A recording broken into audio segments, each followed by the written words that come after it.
Huzurabad bus depot వద్ద మేము ధర్నాకు కూర్చోవడం జరిగింది. కాబట్టి ఈ యొక్క బంద్ను ప్రతి ఒక్కరు అఖిలపక్షం తరఫున అన్ని పార్టీలు కూడగట్టుకొని ఈ యొక్క బంద్ను విజయవంతం చేయవలసిందిగా, బీసీలు కొట్లాడేటువంటి ఆ యొక్క 42% రిజర్వేషన్ ను కల్పించవలసిందిగా మేమందరినీ ప్రభుత్వాన్ని గాని కేంద్ర ప్రభుత్వాన్ని గాని మేము కోరుకుంటూ ఈ యొక్క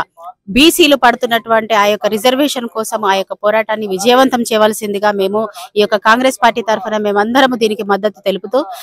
మా యొక్క కాంగ్రెస్ పార్టీ శ్రేణులందరూ ఈ యొక్క 4 గంటల నుంచి మేమందరం ఈ యొక్క ధర్నా కూర్చోవడము, ఈ యొక్క బంద్ను ఈ యొక్క బస్సు